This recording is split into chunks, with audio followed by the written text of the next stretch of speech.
biggest argument that we ever got in. And he was controlling, he was domineering, he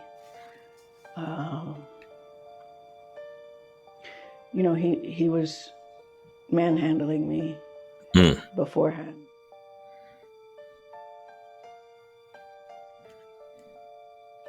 We met in actually the press room at the Broncos, April of 2002. Man. And but we didn't start talking until we met up at a club at Blue 67 in Denver. I don't know if anyone is listening from Denver, but yeah, we were at a club at the same time. We didn't go together. We just happened to both be there. And so he started talking to me, and he started pursuing me pretty heavily from then on. I resisted for a while because, I was a reporter, and I didn't want to mix the two. But he's very charming.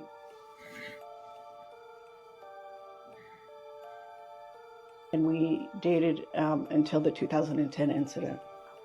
And then it came to abrupt end because I wanted, we were arguing and he was threatening me and stuff like that after, but I didn't see him again after he me. What led up to that fight, that 2010 fight that you guys, I know that the argument ensued first before he allegedly you. The argument was about the fact that he had removed one girl from his house and put another girl in his house. And didn't tell me. And he had asked me to break up with my husband at the time. We were just dating. So I was dating Shannon and my husband at the same time. Wow. Shannon asked me to break up with my husband. And I don't recall for sure, but I think I did. And so, it's like, wait a minute, you want me to be with just you, but you want to move somebody into your house and not even tell me? So that's what it stemmed from. He's not a faithful person, so I wasn't going to be faithful to a non-faithful person. It just doesn't work that way. Not for me anyway. Can you tell us just broadly, I know it's probably painful to relive this situation, but can you tell us generally what happened that day? It was fighting, and usually we fought on the phone and not in person. So it was the biggest argument that we ever got in. And let me stop her right there. So I know a lot of you guys are probably looking at Michelle from the infamous live that he did where he was clapping some cheeks and wondering if it's her, which I'm assuming it's not, but I guess we're going to get into that on here. But Shannon was dealing with this woman, known her since 2002, and was shortly after that. And she was married or dealing with another guy while she's seeing Shannon. I mean, sounds like a toxic situation that's made in heaven. Like he's dealing with a chick, you dealing with your husband. Say y'all dating both of them or whatever. So like, what's the problem with him moving if y'all both unfaithful to who it is you guys are dealing with? And you mad because he moved another chick in when you got a whole dude that either is your husband or is about to be your husband? Man, hey Shay 2010. Let's see how this unfolds. he was controlling, he was domineering, he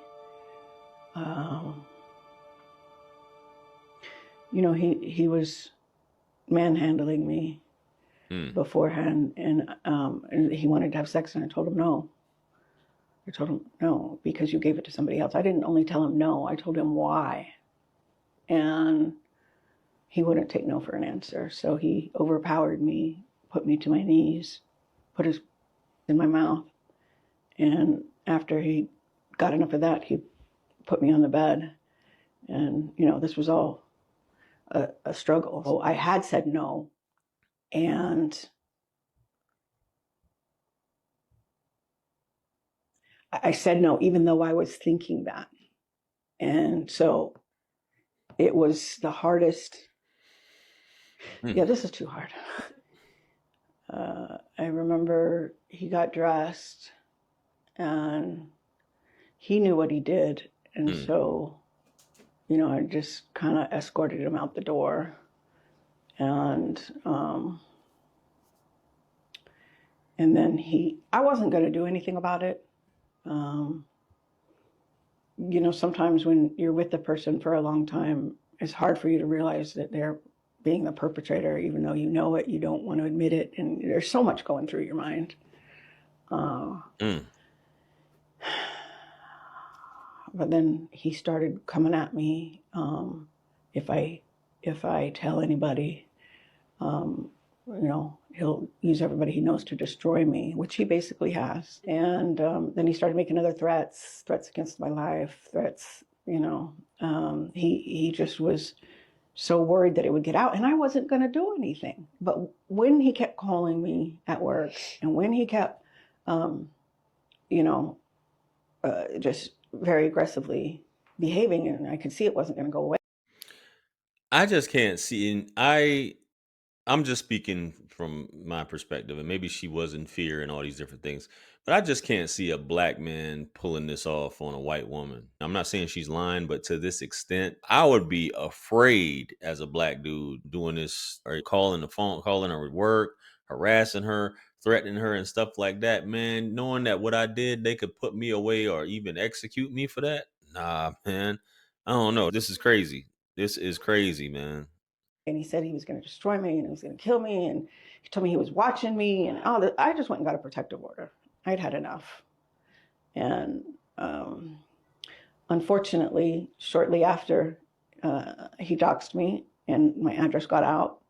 And I had somebody stop by my apartment, which had a door that led right to the side. It was basically on the sidewalk. And somebody came up to my door and said, "Shut up," screamed it at the top of their lungs. And I had my daughter in there right there. And I was like, oh, no. And so I went in and I dropped it, because also at my house, not my apartment, my house, at my house, somebody came to my house and sat out front in the driveway while my daughter was there alone. Someone came to my house, someone came to my apartment. And after my daughter called me, that's when I went straight there. So after you rescinded the restraining order, was there any other weird stuff, or did it kind of just die down? It died down. I tried to move on with my life. We may have talked, I think, once or twice. But then he started going on television. He came to my job, Turner Broadcasting, went on TV at CNN, and it was my job to put the videos from up to YouTube for CNN. That was part of my job. So I'm putting up this video, and here I see Shannon at my job talking about domestic violence, and the co-host mentioned that, oh, you had one that was just totally dropped, made it look like the police dropped it, not that I had gone down and withdrawn it. It created a picture that wasn't accurate. And that was a very hostile work environment. I'm going to ask something that might be a little sensitive or might sound insensitive, I should say. But I'm going to go ahead and ask it because it's a question that I'm sure people are wondering. Why didn't you file a police report when he did? Because I was scared for my life. He said he would use it. Everybody he knows, and he knows lots of police officers. So I didn't know that if I went down there, that would be one of the people that he knows. Atlanta has a problem with corruption down there. And I was too scared to go to the police. Because when this happens, you're in a trauma mindset. You're not in every day you and I are talking here. And see, I guess that's from the outside looking in. A lot of us ask those questions. Why don't people do that? And I can't relate, but I know this is a common thing, what she's talking about. I didn't know that this was in Atlanta at the time, because I guess apparently she's started in Colorado, then moved to Atlanta, I guess, with CNN and whatnot. But a lot of people, that's the first question a lot of us do ask. And I understand we do have a history long ago, and even some places now, where women are hesitant to do these things. But some women have weaponized it as a way to destroy men as well. And with the whole Me Too movement and all these things like that, it's basically where this environment was created. You have to believe all women, and even if they are lying, there's no repercussions for destroying someone's life or making false accusations and things like that. Let's see what else she's talking about. Like, oh, okay, well, maybe I should do that. No, you're like fear for your life. You're traumatized. You're not thinking straight. You're having anxiety and panic attacks. Like, and I was worried that he would, get a hold of this police officer, and who knows what would happen. And so it was just a decision, and it's a decision a lot of victims make to not go to the police. They always say the woman is crazy.